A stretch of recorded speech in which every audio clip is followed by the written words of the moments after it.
Maybe I shouldn't make this video since I'm all hyped up on freaking Dayquil and other flu medicine right now. Here we go! This video is about depression and my personal journey through 2 bouts of pretty severe depression. It's been a pretty hot topic on the channel lately. I've been reading a lot of comments of you guys telling me about your experiences, and it's made me reflect more on mine. And there's been 2 instances of when I've been like very depressed. One I've talked about quite a bit on the channel, and another one that I haven't really said anything about at all. But one, it's kind of a good vent for me, and 2, that maybe my experience that I've had to overcome my depression can be helpful to somebody out there. Maybe inspiring, or maybe give someone like a new look at it, or just some kind of enforcement to help them through these times. And now, disclaimer that gotta sneeze. These Vicks freaking sniffers are. Ooh. And now, disclaimer, this story is all about my personal experiences and how I've dealt with things and how I was able to overcome it. And if it doesn't line up with like what you know or how you feel or what you think about it, it's not in a personal attack or anything like that. I'm not trying to diminish anyone's opinion or anything about it. I'm just speaking from my experience, what helped me, what worked, what I noticed, and what got me through it. I'm just telling you my personal point of view from experience. Now, the first bout with the old depression demon, many of you know I made a video a long time ago when I was living in LA called Depression in YouTubers. And during this time, I didn't really have a good grasp of really how I felt or why I felt that way. But I thought it was because of my YouTube channel and the numbers kind of dipping and doing what they were doing at the time. And I was feeling kind of beat up about it. But in hindsight now, looking back, there was actually quite a lot of things that had gone wrong that had led me to feel the way that I do. So I started the YouTube channel back in, 2011. We had a lot of really good things happen, and me and Mary decided that we were going to move to LA. We're going to go out to LA to be closer to a studio that I was signed with. All these other YouTubers were moving down there as well. We had like a lot of hopes and dreams of things coming together and things happening. And some things did happen, but a lot of other things, a lot of bad things also happened as well. Like we got there and things were cool, and we were meeting people and shooting different things and doing YouTube stuff, and it was great.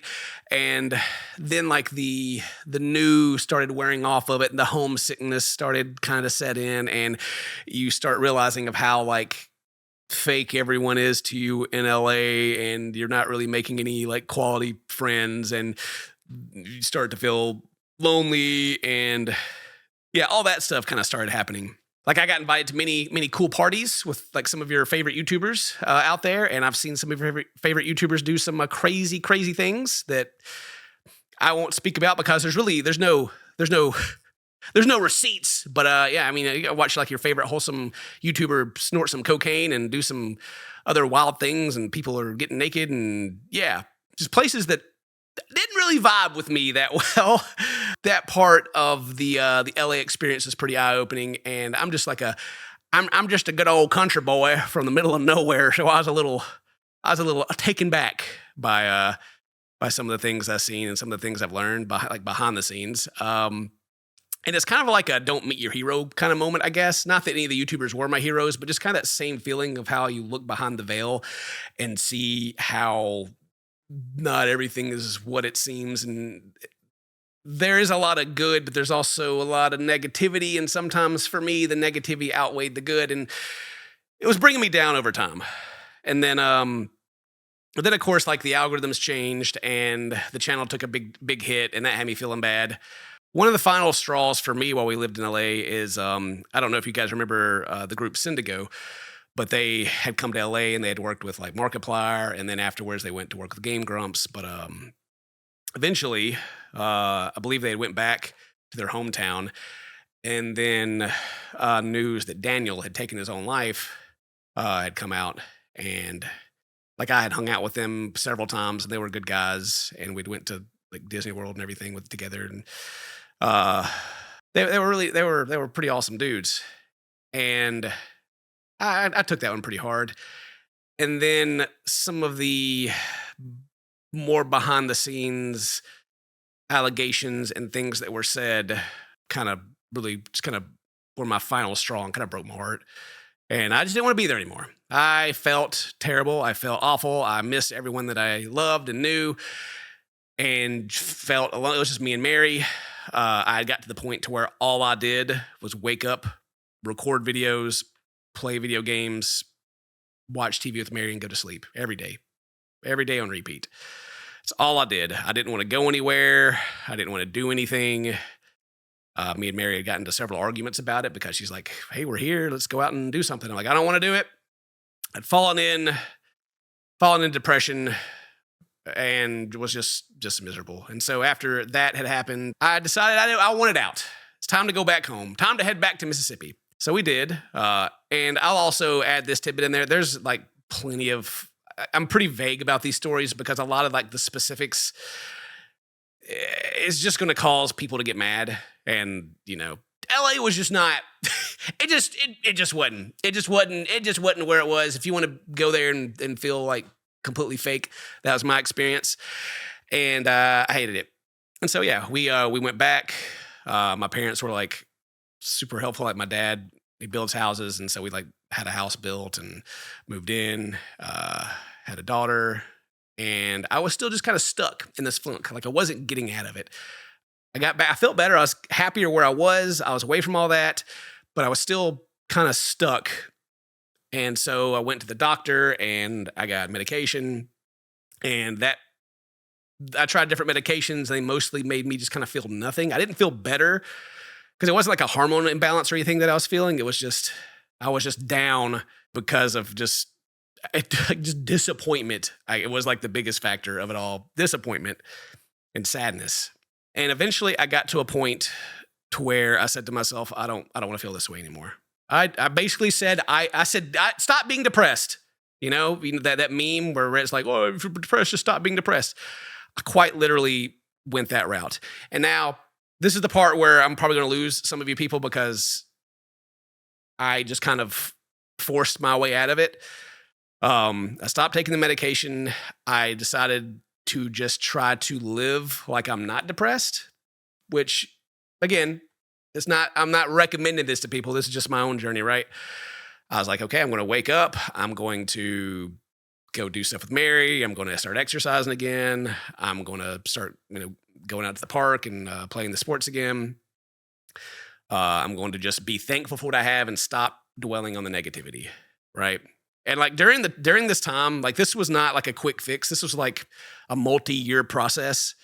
Like during that time, I decided I wanted to quit content creation. I asked Felix for a job at one point because I was like, I don't want to do this anymore. Felix, you got anything for me to do? And it was only like half-hearted. Like I didn't really mean it at the time, but this is kind of where I was. And I was comfortable with it.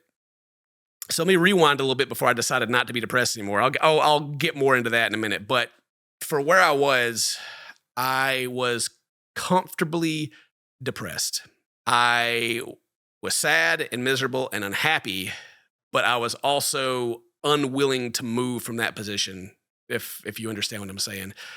Like people would be like, hey man, maybe you should go see the doctor, or maybe, come out and do something with us. And I would like be mad at them because they're trying to make me feel better. Like I didn't want to I didn't want to be depressed, but I didn't not want to be depressed, which is the cycle that I found myself in. And maybe some of you guys can relate to where I just didn't want to get out of it. Like I wanted to, but I didn't want to put the effort in. And that's what makes depression so dangerous, in my opinion, is like you can't really get out of it unless you want to get out of it. Now, again, some people have like just hormone imbalances and you can take things to help that. But like for what I was going through emotionally, I just didn't want to get out of it, right, for a while. And again, so eventually I got to the point where I was like, okay, I'll go to the doctor, I guess, I'll take some medicine. And I took the medicine. I was like, okay, well, this is just makes me feel more hopeless. So, now I just don't even feel happy. I just feel nothing. Boo. And I was like, then that's when I got to the point where we was touching on earlier. I was like, screw this. I'm tired of being depressed. I'm just going to be happy. And I went for it. Again, it wasn't like an overnight snap. I was cured. It was a long process of me just like waking up and being like, I'm thankful that I have these sheets.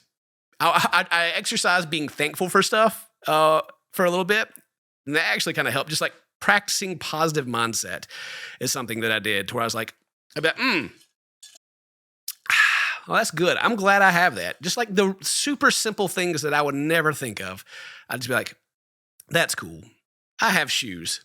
Awesome. Just being like overly weirdly thankful for everything. It helped me, I guess, kind of train my brain, I guess, to be just lean towards the positivity and try to not focus on the negative so much.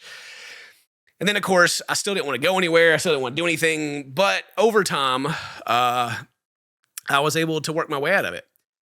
And so whenever it comes to depression, from my experience, I do think that I am a bit disconnected from people when they talk about their own experiences, because for me, my depression and my experience was something that I was able to just stop being over time, to stop focusing on the bad things, to stop thinking about the bad things, just try to fill, if my body was a glass of water, try to fill it with good things and not bad.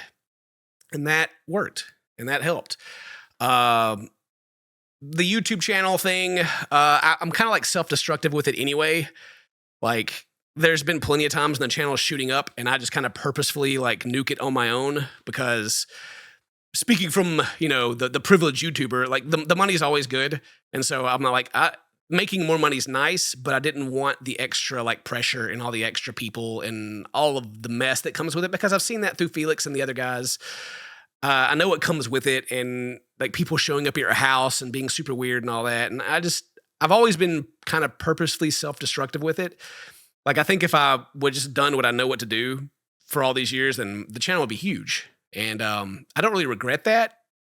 But at the same time, I do want the channel to grow. So I don't know. It's kind of this weird, like, being sad about it, but also being happy about it thing. It's a whole complex. All right. That's probably make a whole nother video about that. But I mean, one of my best friends was the biggest and still is one of the biggest content creators to ever live. And so people come to my channel and be like, Ken, why is your channel bigger? Well, there's a lot. Anyway, so then I kind of go back to like, I'm going through the video stuff. And I'm like, I could just quit. I'm feeling pretty good. The channel's obviously kind of making me feel bad. So maybe I should quit. Then I get Dane involved, Buff Pro, and we start making videos together, and it's fun. And we keep going, and the channel has another takeoff, which is great. And then, of course, I'm like, well, the channel's taking off again. Time for a major life change.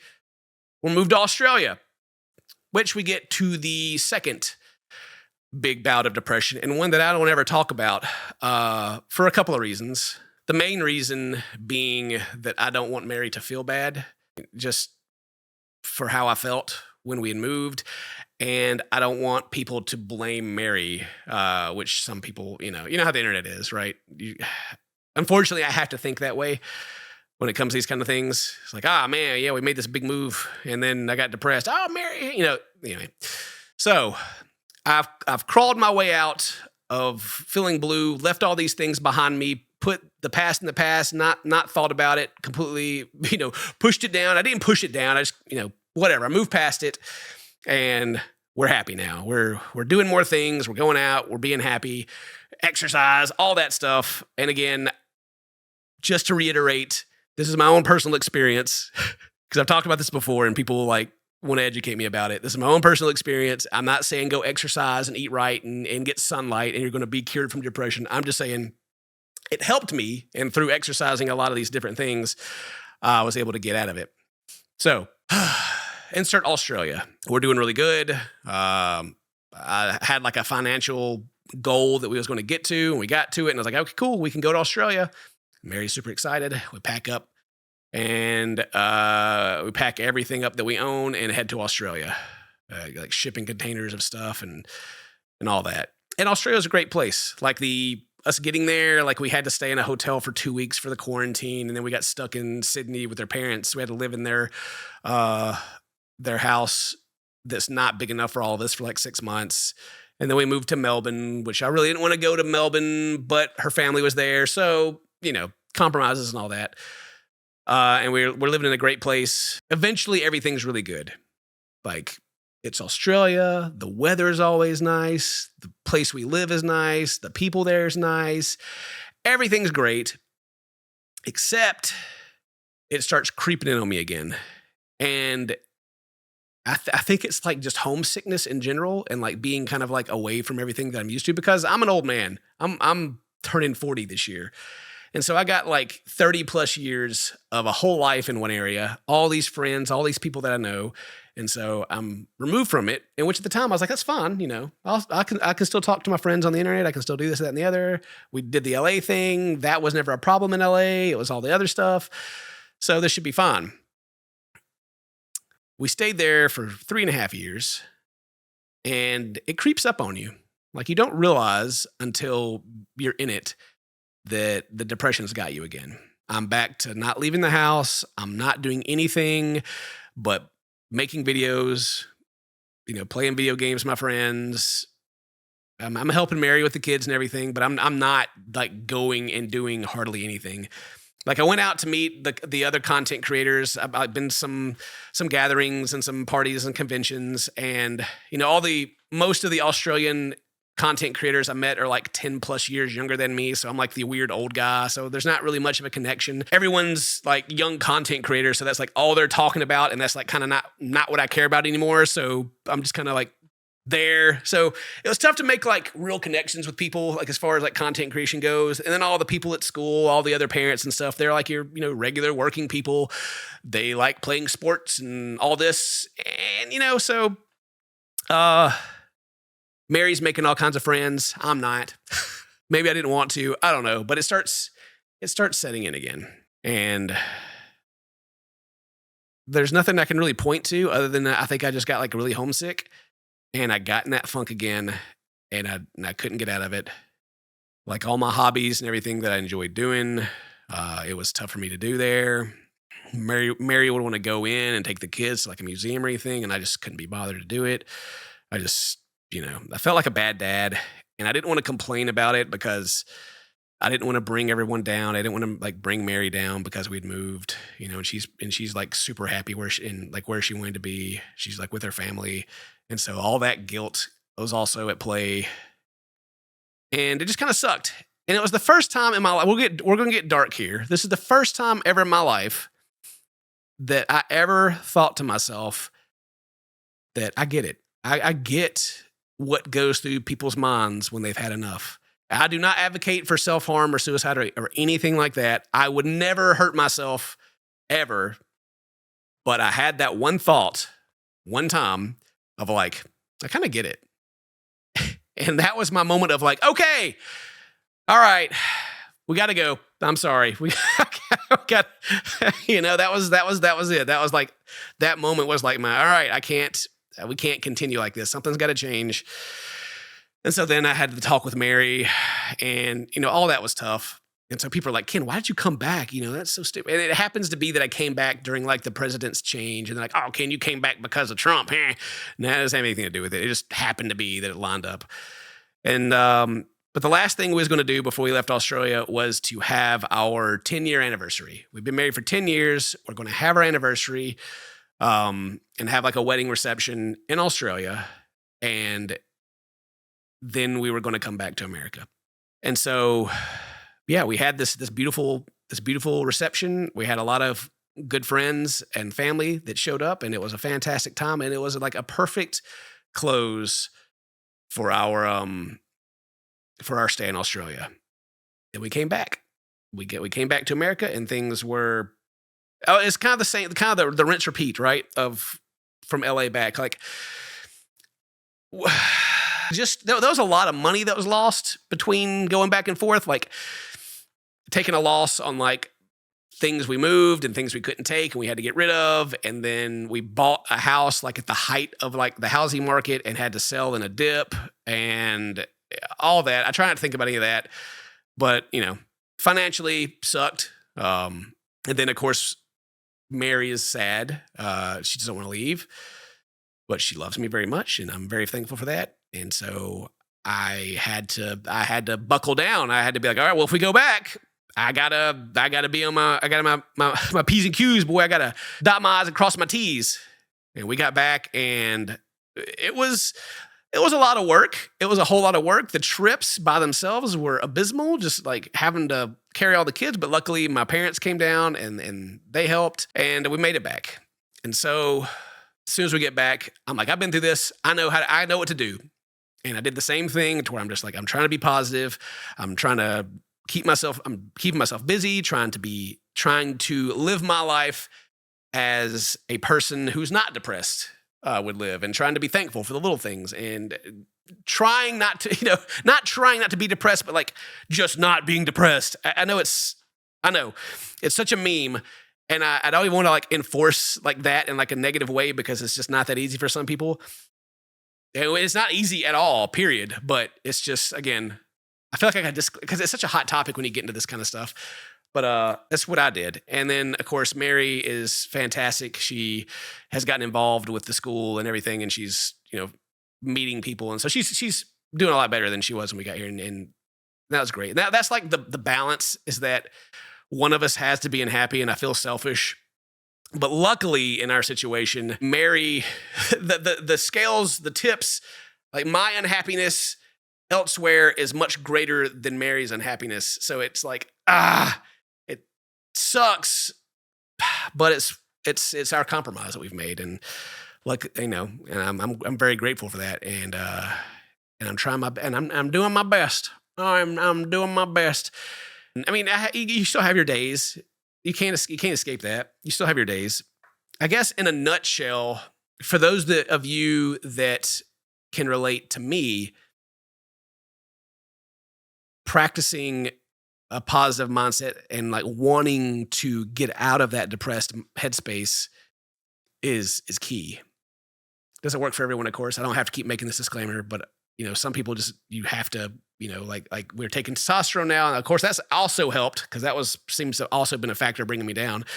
But despite all that, I was still able to stay like pretty positive and pretty feeling good despite that lingering thing. But then we got the T injections, and then, and that also helped us feel even better. And now I feel freaking fantastic. I feel great. I feel like I'm on top of the world.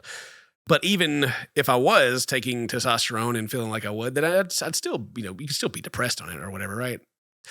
Anyway, so in regards to like my specific kind of situation and relating to depression, it's sometimes it's hard for me to like read comments and see criticisms from people whenever I talk about depression, being like, Ken, you're wrong. You're so uneducated about this. You don't know what you're talking about. And they're talking about their depression, and it just like brings me back to myself, and I have a struggle with it, because it makes me put myself into their shoes, and then I get frustrated because I remember what it feels like, and I remember when I get stuck in it, and I remember how I didn't want to get out of it, and then people kind of like, they're trying to be supportive, but the support's almost enabling, if that makes sense. Like they're like, oh, take all the time you need off. Oh, I understand, don't worry about it. And you get kind of like, oh, I like that. Oh, I don't have to like have this pressure. Oh, I can just kind of take advantage of that. People are trying to help, but then you just kind of like stay stuck in it. So I read these things, and I see myself in it, and I go, don't be stuck in it. Come on. Get out of it. Come on. There's got to be something. It's not like, I don't know. Maybe the saying that misery loves company kind of thing. And I don't want to like play into like the negativity or anything or make anybody feel bad, but it's just people do, when people are down, you don't need to beat them up, obviously. And then if you try to like pull them out of it, trying to be supportive, like, come on, you can do it. Then that comes to my point of view of someone that's stuck in it. It's hard to get them to move out of it until they want to move out of it, and that's what I think makes the depression so dangerous and sticky, because if it's not like a hormone imbalance that can be fixed with medication, then nobody can make you move past it. People can try to be supportive, but there's got to be a point to where you've had enough. You want to make things better. You want to move past it. You want to become the person that you know yourself to be previously, or what you can be. And that, in my opinion, is the biggest obstacle and the hardest place to get to mentally. And so for me, like having the motivation and having like real reason to get out of it is very powerful for me. And all those meme things like happen to work for me, you know. I wouldn't say habit. It's just this is what I needed. I needed to get outside. I needed to like breathe some fresh air. I needed to like get out of the funk. I needed to like clean up stuff around me. I needed to like feel good about the space I was in and feel good about my body and and my health.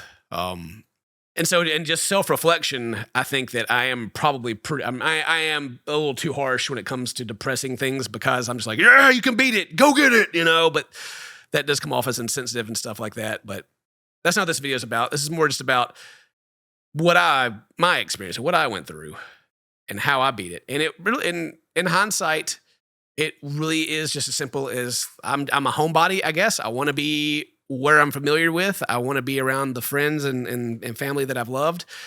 And I want to just not think about the bad things. Ignorance is bliss, I guess. And I was able to get through it by practicing like mindfulness and positivity, being aware that like being anxious, like having anxiety is not abnormal. Anxiety is a perfectly normal part. It's a normal feeling. It's like, you know, our bodies are mentally trained to like use the past experiences to plan for the future, and the unknown future is where your anxieties come from because you don't know what's going to happen, and that's normal. And that's normal. And I say that because on top of that, anxieties, being anxious about anxiety was another thing that I had going on. It's like, oh man, I got all this anxiety, man. And I had in Australia, you could go and talk to like a psychiatrist for free.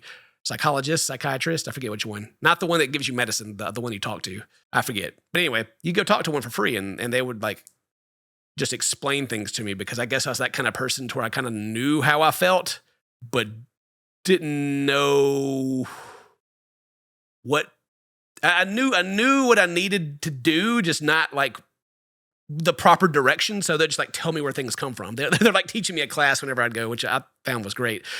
But yeah, and so they're like, yeah, anxiety is it is normal. It does kind of like feed off of itself, and that helped. Just understanding that. I know I've got kind of rambly here at the end of this video, but that's just kind of how my brain works too. Like it just kind of goes off in all these directions, and I got to like kind of get it back to what we're talking about. But yeah, hopefully what is on my mind and what I was trying to say has made sense to somebody out there. If you're struggling with depression or anything like that, I hope that you're able to like put yourself in a place where people care about you, and I hope that you're able to. I hope that what works for me works for you. I hope that you're like if people can just exercise mindfulness and that helps. I hope that you can just go outside and exercise and eat right, and all of a sudden your depression is cured. Wouldn't that be great? That'd be fantastic. But again, it's a long-term practice for me and something that I've continued to practice daily, even now.